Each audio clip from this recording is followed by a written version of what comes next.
நாடு முழுக்க பல்வேறு குற்ற சம்பவங்கள் நடந்துட்டு தான் இருக்கு. காவல்துறையினரும் விசாரிச்சுட்டு தான் இருக்காங்க. அது மாதிரியான குற்றங்களின் தொகுப்பு தான் நிகழ்தகவல்.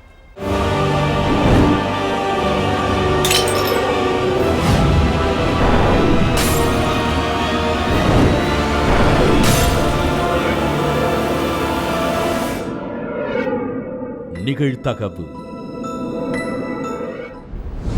வீட்டிற்குள் ரத்த வெள்ளத்தில் சடலமாக கிடந்த தம்பதி. கொள்ளையர்கள் பணத்தை திருடிவிட்டு தாத்தா பாட்டியை கொலை செய்து விட்டதாக நாடகமாடிய பேரன். போலீசாரின் விசாரணையில் பேரன் முன்னுக்கு பின் முரணாக பதிலளித்ததால் சந்தேகம். அடுத்தடுத்த விசாரணையில் வெளியான பகீர் தகவல்.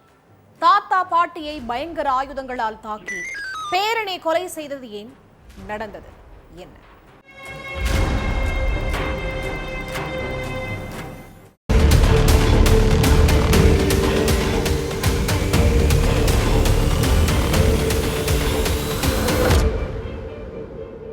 டிசம்பர் 11ஆம் தேதி பக்கத்து வீட்டுக்கு ஓடிப்போன ரவீந்தருங்கிற இளைஞர் ஒருத்தர் எங்க தாத்தா பாட்டிய சில மர்ம நபர்கள் பயங்கர ஆயுதங்களால வெட்டி கொன்னுட்டு பொருட்களை எல்லாம் அடிச்சு உடைச்சிட்டு வீட்டுல இருந்த பணத்தை திருடிக்கிட்டு போயிட்டாங்கன்னு சொல்லி அழுதுருக்காரு. இதை கேட்டு அதிர்ச்சி அடைஞ்ச பக்கத்து வீட்டுக்காரங்க உடனே ரவீந்தரோட வீட்டுக்கு ஓடி போய் பார்த்திருக்காங்க. அங்க தாத்தா ஹரி சிங் மற்றும் பாட்டி லீலாவும் ரத்த வெள்ளத்துல உயிரிழந்து கிடந்திருக்காங்க. இந்த விஷயத்தை கேள்விப்பட்டு ஸ்பாட்டுக்கு வந்த போலீஸ் 2 பேரோட சடலத்தை மீட்டு போஸ்ட்மார்ட்டத்துக்கு அனுப்பி வச்சு விசாரணையில இறங்குனாங்க.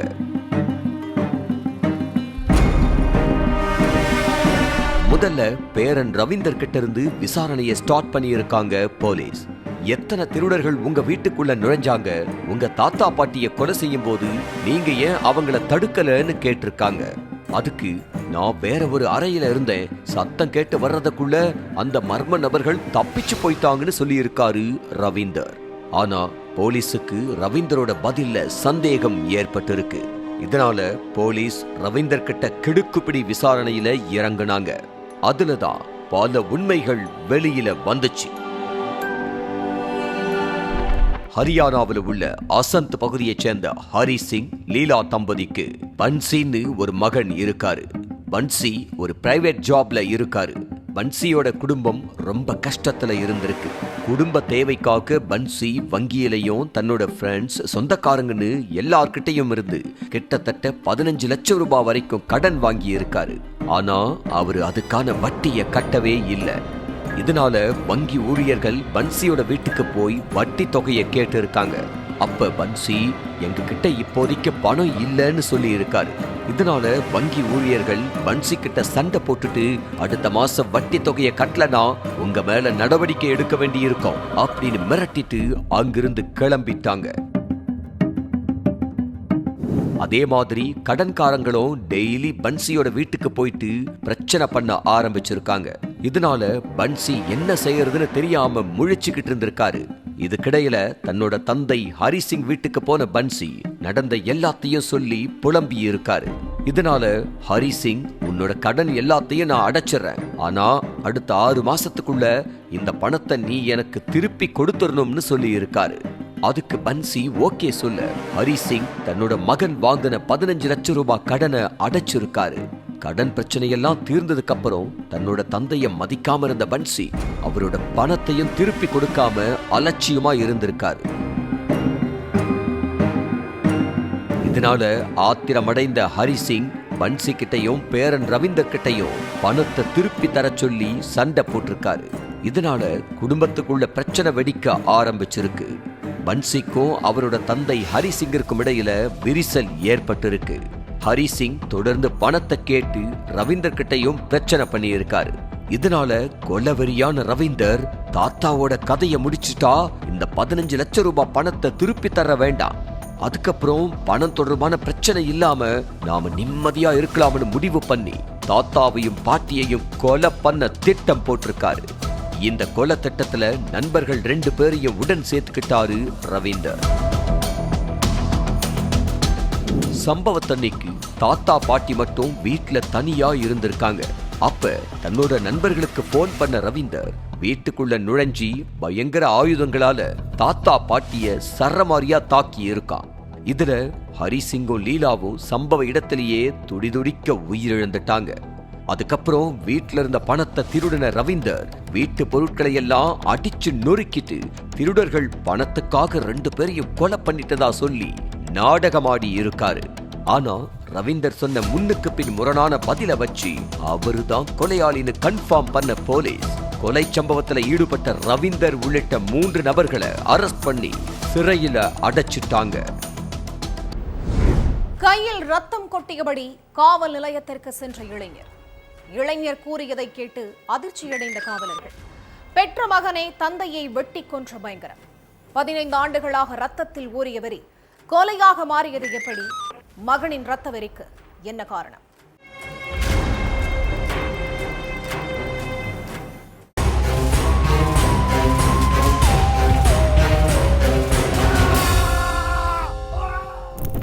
இரவு 10 மணி அளவுல போலீஸ் ஸ்டேஷனுக்கு இளைஞர் ஒருத்தர் பதற்றத்தோட போயிருக்காரு. அவர் கையிலிருந்து ரத்தம் வேற கொட்டி இருக்கு. என்னப்பா ஆச்சு? கையில வேற ரத்தம் வருது, ஏதாச்சும் அடிதடி ஆகிருச்சான்னு அங்க உள்ள போலீஸ்காரங்க விசாரிச்சிருக்காங்க. அப்போ அடிதடி எல்லாம் இல்ல சார், நான் என்னோட அப்பாவை கொன்னுட்டேன் அப்படின்னு சாதாரணமா சொல்லி அதிர வச்சிருக்காரு அந்த இளைஞன். என்னையா சொல்ற? எதுக்காக உங்க அப்பாவை கொலை பண்ண? இப்ப அவரோட சடலம் எங்க கிடக்குது அப்படின்னு கேட்டு இருக்காங்க. எங்க கிராமத்துல உள்ள தோட்டத்துல தான் சடலம் கிடக்குதுன்னு அந்த இளைஞன் சொல்லி இருக்கான். அடுத்து அங்க போன போலீசார் ரத்த வெள்ளத்துல கிடந்த சடலத்தை கைப்பற்றி பிரேத பரிசோதனைக்கு ஹாஸ்பிட்டலுக்கு அனுப்பி வச்சுட்டு இளைஞன் கிட்ட விசாரணையில இறங்கி இருக்காங்க. அதுலதான் அவரு அவங்க அப்பாவை எதுக்கு கொலை செஞ்சாருங்கிறதே தெரிஞ்சிருக்கு. மதுரை உசிலம்பட்டியில் உள்ள தும்மக்குண்டு கிராமத்தைச் சேர்ந்த 60 வயசான மனோகரன் அதே கிராமத்துல தன்னோட நிலத்துல விவசாயம் பண்ணிக்கிட்டு இருந்திருக்காரு.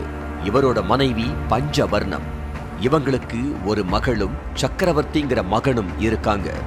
கணவன் மனைவிக்குள்ள ஏற்பட்ட மனக்கசப்பு காரணமா 2 பேரும் கடந்த 15 வருஷமா பிரிஞ்சு வாழ்ந்துட்டு வந்திருக்காங்க. மகன் சக்கரவர்த்திக்கு 14 வயசு இருக்கும் போதே மனோகரனும் பஞ்சவர்ணமும் பிரிஞ்சிட்டாங்க. இப்ப மகளுக்கும் மகனுக்கும் கல்யாணம் முடிஞ்சு குடும்பத்தோட வாழ்ந்துட்டு இருக்காங்க. அதே கிராமத்துல தன்னோட மனைவி தாய் கூட வாழ்ந்துட்டு வந்த சக்கரவர்த்தி தனிக்கொடிங்கிறவரோட தோட்டத்தை குத்தகைக்கு எடுத்து வாழை பயிரிட்டு விவசாயம் பார்த்துக்கிட்டு வந்திருக்காரு. அந்த தோட்டத்துக்கு பக்கத்திலேயே தான் மனோகரனும் விவசாயம் பண்ணிக்கிட்டு இருந்திருக்காரு. இதுக்கு நடுவுல சக்கரவர்த்திக்கும் மனோகரனுக்கும் அடிக்கடி சண்டை வர ஆரம்பிச்சிருக்கு. தந்தை சின்ன வயசுலயே தாயை தனியா தவிக்கி விட்டு போனதுனால சக்கரவர்த்திக்கு மனோகரனை சுத்தமா பிடிக்காமலே போயிருக்கு. இதுதான் மகனுக்கும் தந்தைக்கும் இடையில பிரச்சனை வந்ததுக்கு முக்கிய காரணமே. மனோகரனோட விவசாய நிலத்துக்கு பக்கத்துலதான் சக்கரவர்த்தியும் வாழை பயிரிட்டு பராமரிச்சுக்கிட்டு வந்திருக்காரு. அவரோட நிலத்தை தாண்டிதான் சக்கரவர்த்தி தன்னோட தோட்டத்துக்கு போக முடியும். அப்படி போகும்போது இந்த வழியா வரக்கூடாதுன்னு சொல்லி மகன் கிட்ட மனோகரன் சண்டை போடவே பதிலுக்கு சக்கரவர்த்தியும் எகிரி இருக்கான். இது ஒரு பக்கம் இருக்க, நிலத்துல தண்ணீர் பாய்ச்சிருந்து தொடர்பா 2 பேத்துக்கு இடையில அடிக்கடி தகராறு ஏற்பட்டு அது கைகலப்புலையும் போய் முடிஞ்சிருக்கு. அங்கிருந்தவங்க தான் மகனையும் தந்தையையும் விலக்கி விட்டிருக்காங்க. இதுக்கு மத்தியில 13ஆம் தேதி நைட்டு வழக்கம் போல தன்னோட நிலத்துல தண்ணீர் பாய்ச்சிக்கிட்டு இருந்திருக்காரு சக்கரவர்த்தி. அப்ப அங்க கையில அரிவாளோட வந்த மனோகரன் மகனை வெட்ட பாஞ்சிருக்காரு. அப்போ தன்னோட உயிரை காப்பாத்திக்கிறதுக்காக அவர்கிட்ட இருந்த அரிவாளை பிடுங்கின சக்கரவர்த்தி ஆத்திரம் அடங்காம மனோகரனோட கழுத்து கால் பகுதிகள்ல சரமாரியா வெட்டி இருக்கான். அதுல அவருக்கு அதிகப்படியான ரத்தம் வெளியேறி சம்பவ இடத்திலேயே உயிரிழந்துட்டாரு.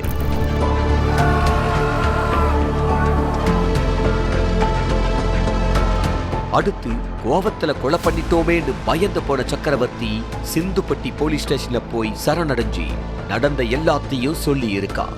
அதுக்கப்புறம் அவன் மேல கொலை வழக்கு பதிவு செஞ்ச போலீஸ் அரெஸ்ட் பண்ணி சிறையில அடைச்சிட்டாங்க. பக்கத்து வீட்டில் இருந்து கேட்ட பெண்களின் அலறல் சத்தம். வீட்டிற்குள் சென்று பார்த்தவர்களுக்கு காத்திருந்த பேரதிர்ச்சி. மனைவியையும் தாயையும் கொடூரமாக கொலை செய்து நரமாமிசம் சாப்பிட்டுக் கொண்டிருந்த சைக்கோ. இறந்தவர்களின் உடலில் இருந்து சதைகளை பிய்த்து ஆங்காங்கே வீசிய பயங்கரம். தாயையும் மனைவியையும் துடிக்க துடிக்க கொன்றது ஏன்? கொலைக்கான பின்னணி என்ன?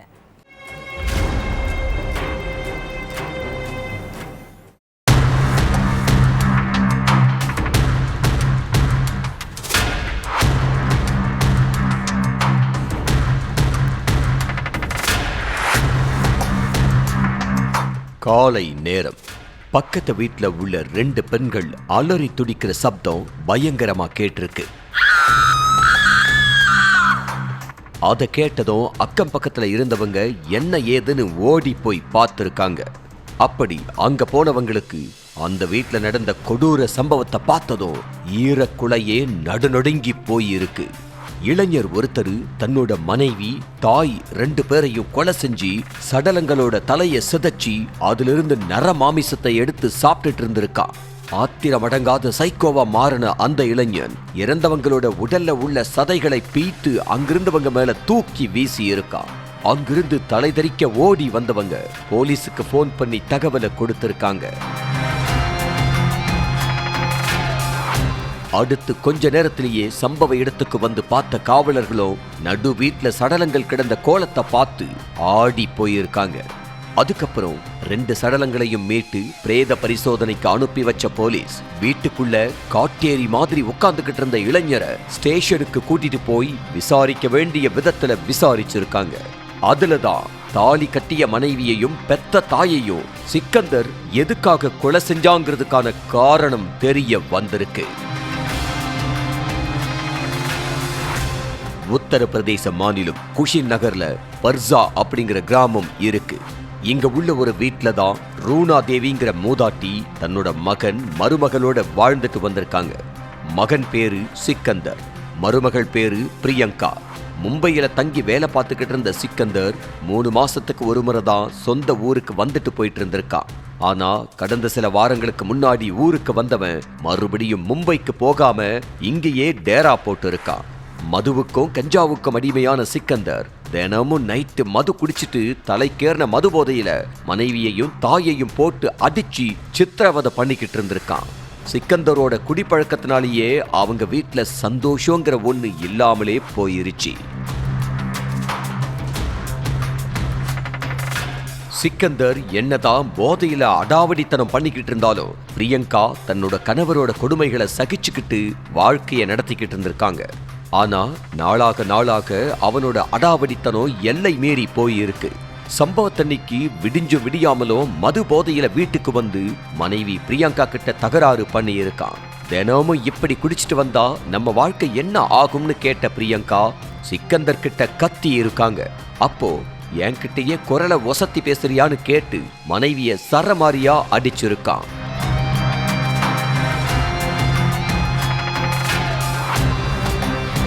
ஒரு கட்டத்துல கடும் ஆத்திரமடைஞ்ச சிக்கந்தர் மது போதையில என்ன பண்றோம் ஏது பண்றோம்னு தெரியாம பிரியங்காவோட கழுத்தை நெரிச்சு கீழே தள்ளி விட்டுட்டு சிமெண்ட் செங்கலாலேயே தலைப்பகுதியில ஓங்கி அடிச்சிருக்கான். அப்ப மகனை தடுக்க வந்த தாய் ரூனா தேவியையும் அதே செங்கலால தலையில வெறித்தனமா தாக்கி இருக்கான்.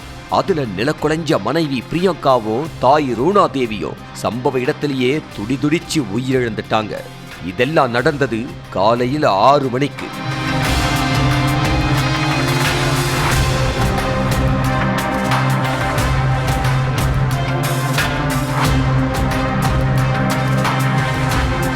விசாரணையில எல்லா உண்மையும் தெரிஞ்சதுக்கு அப்புறம் போலீஸ் சிக்கந்தரை அரெஸ்ட் பண்ணி ஜெயில்ல அடைச்சிட்டாங்க.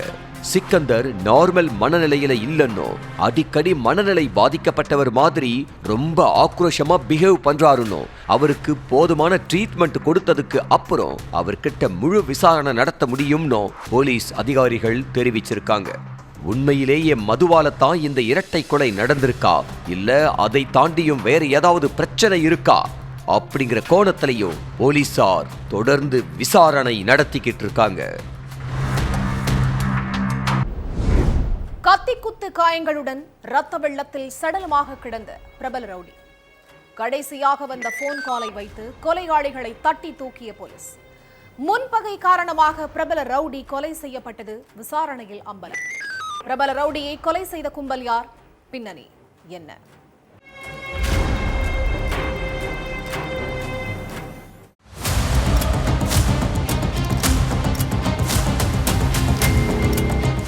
இரவு நேரம் கொத்தூர் பகுதியில வாகனங்கள் போறதும் வரதுமா இருந்திருக்கு. அப்ப உடல் ஃபுல்லா கத்தி குத்து காயங்களோட இளைஞர் ஒருத்தரோட சடலம் கிடந்திருக்கு.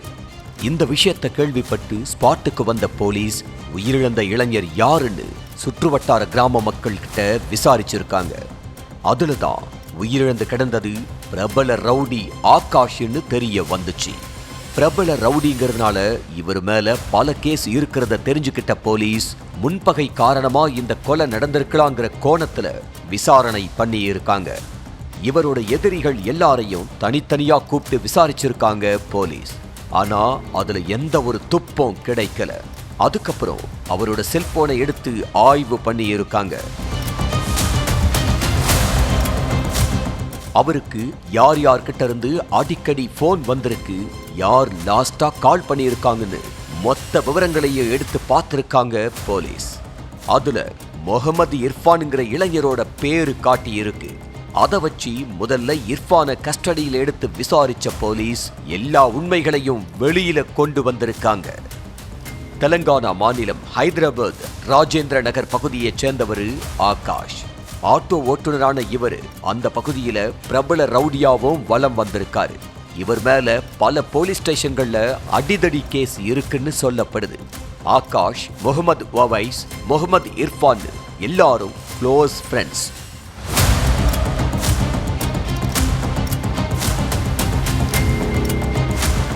ஆகாஷ் தன்னோட குடும்ப கஷ்டத்துக்காக முகமது ஒவைஸ் கிட்ட இருந்து சமீபத்துல 1.5 லட்சம் ரூபாய் கடனா வாங்கி இருக்காரு.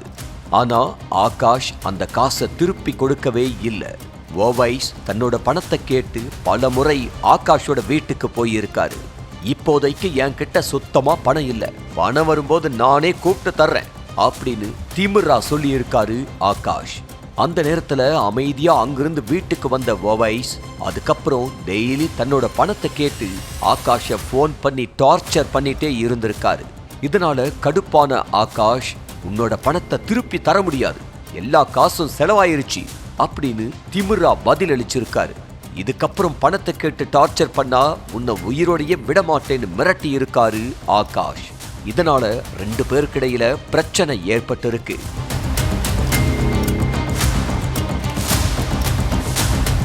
இதுக்கிடையில ஆகாஷ் நண்பர் முகமது இர்ஃபானோட தங்கச்சி கூடவும் நெருங்கி பழகிக்கிட்டு இருந்ததா சொல்லப்படுது. இதனால இர்ஃபான், எதுக்கு என் தங்கச்சி கூட ஊர் சுத்திக்கிட்டு இருக்க, உன் மேல நிறைய கேஸ் இருக்கு, உன்னை எப்ப கொலை பண்ணுவாங்கன்னு தெரியாது, இப்படி இருக்கும்போது என்னோட தங்கச்சியை லவ் பண்ணி அவளோட வாழ்க்கையை கெடுத்துறாதுன்னு கெஞ்சி இருக்காரு இர்ஃபான். ஆனா அதை காது கொடுத்து கூட கேட்காத ஆகாஷ் இர்ஃபானை தகாத வார்த்தையால திட்டிட்டு பிரச்சனை பண்ணி இருக்காரு. பணத்தை திருப்பி கொடுக்காததால ஓவைஸும் தங்கச்சி லவ் மேட்டர்ல இர்ஃபானும் ஆகாஷ் மேல கொலை வெறியில இருந்திருக்காங்க. இவனை உயிரோடு விட்டு வச்சா நாம 2 பேருக்கும் பிரச்சனைன்னு முடிவு பண்ண 2 பேரும் ஆகாஷை கொலை பண்ண திட்டம் போட்டிருக்காங்க. சம்பவத்தன்னைக்கு ஆகாஷ், முகமது இர்ஃபான், முகமது ஒவைஸ் மற்றும் சில நண்பர்கள் ஆள் நடமாட்டம் இல்லாத பகுதியில ஒன்னா உட்கார்ந்து மது குடிச்சிருக்காங்க. அப்ப ஆகாஷுக்கு போதை உச்சத்துல ஏறி இருக்கு.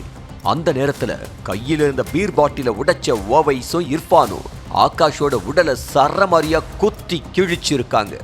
அடுத்து மறைச்சு வச்சிருந்த கத்தியை எடுத்தும் கண்மூடித்தனமா குத்தி இருக்காங்க. இதுல ஆகாஷ் சம்பவ இடத்திலேயே சுருண்டு விழுந்து உயிரிழந்துட்டாரு.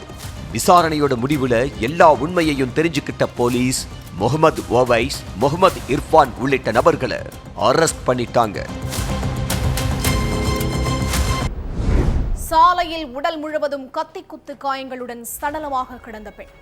கொலையாளிகளை பிடிக்க வாகன சோதனையில் ஈடுபட்ட போலீஸ். போலீசாரை கண்டதும் தப்பி ஓடிய 2 பேர். இருவரையும் விரட்டிச் சென்று கையும் களவுமாக பிடித்த போலீஸ். விசாரணையில் வெளியான பல திடுக்கிடும் தகவல்கள். பெண் கொலை செய்யப்பட்டது ஏன், நடந்தது என்ன?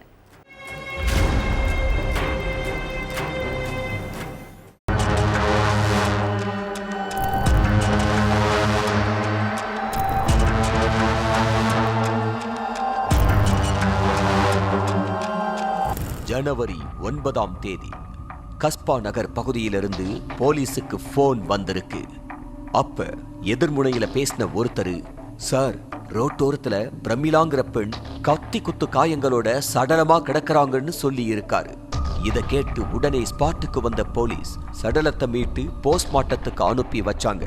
அடுத்து பிரமிளாவை கொலை செஞ்சது யாரு, கொலைக்கான காரணம் என்னன்னு தெரிஞ்சுக்க அந்த ஏரியாவில் உள்ள மொத்த சிசிடிவி காட்சிகளையும் எடுத்து ஆய்வு பண்ணி இருக்காங்க.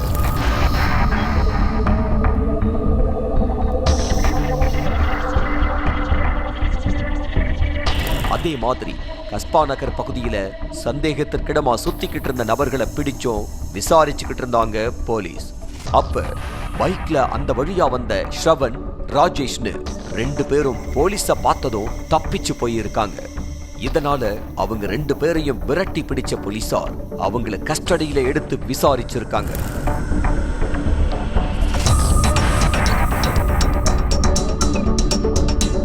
தெலங்கானாவில் உள்ள கம்மம் பகுதியைச் சேர்ந்த மருத்துவர் ஒருத்தரும் பிரமிளாங்கிற பெண்ணும் சில வருஷங்களுக்கு முன்னாடி கல்யாணம் பண்ணிக்கிட்டாங்க. இவங்க 2 பேரும் அதே பகுதியில் உள்ள ஸ்ரவன்கிற நபரோட வீட்டுல வாடகைக்கு குடியிருந்திருக்காங்க. இந்த தம்பதிக்கு குழந்தை இல்லைன்னு சொல்லப்படுது. இதனால 2 பேரும் கருத்து வேறுபாடு ஏற்பட்டு தனித்தனியா பிரிஞ்சு வாழ்ந்திருக்காங்க. இதுக்கிடையில பிரமிளாவுக்கும் வீட்டு உரிமையாளர் ஸ்ரவனுக்கும் பழக்கம் ஏற்பட்டிருக்கு.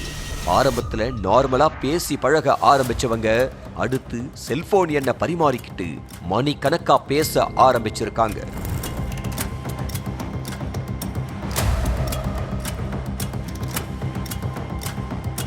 இந்த பழக்கமே இவங்களுக்குள்ள தகாத உறவா மாறி இருக்கு. அதுக்கப்புறம் ஸ்ரவன் காதலி பிரமிளா கிட்ட இருந்து அடிக்கடி பணம் வாங்கி இருக்காரு. கிட்டத்தட்ட 1 லட்சம் ரூபாய் வரைக்கும் பணம் வாங்குனதா சொல்லப்படுது. இதுக்கிடையில பத்ராசலத்துக்கு குடிபோன பிரமிளா அங்க உள்ள ஒரு கடையில வேலை செஞ்சிட்டும் இருந்திருக்காங்க. இது ஸ்ரவனுக்கு சுத்தமா பிடிக்கல. அதே மாதிரி பிரமிளாவுக்கு பண தேவையும் ஏற்பட்டிருக்கு. இதனால ஸ்ரவனுக்கு போன் பண்ண பிரமிளா, எனக்கு அவசரமா 1 லட்சம் ரூபாய் தேவைப்படுது, அதனால நான் கொடுத்த பணத்தை திருப்பி தரும்படி கேட்டு இருக்காங்க. அதுக்கு ஸ்ரவன், எதுக்கு கொடுத்த பணத்தை திருப்பி கேட்கிற, உன்னோட பணமெல்லாம் செலவாயிருச்சு, இப்ப என்கிட்ட சுத்தமா பணம் இல்லைன்னு சொல்லி இருக்காரு.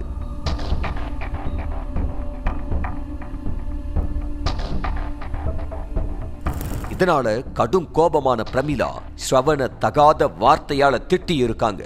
இது ஸ்ரவனை ரொம்ப கோபத்துல ஆழ்த்தி இருக்கு.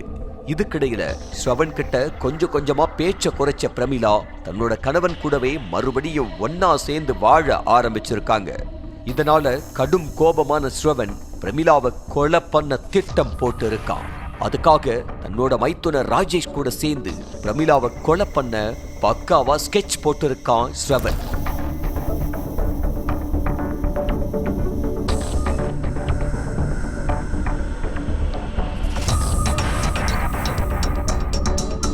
சம்பவத்தன்னைக்கு பிரமிளா வேலையை முடிச்சிட்டு வீட்டுக்கு திரும்பி இருக்காங்க.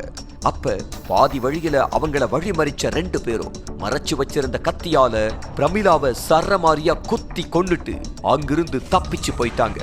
ஆனா வாகன சோதனையின் போது கொலையாளிகளை கையும் களவமாக பிடிச்ச போலீஸ் ஸ்ரவன், ராஜேஷ அரெஸ்ட் பண்ணி சிறையில அடைச்சிட்டாங்க. ஒவ்வொரு குற்றங்களின் முடிவும் சட்டத்தின் கையில். விசாரணை தொடரும், பார்க்கலாம் அடுத்த நிகழ்தகவல்.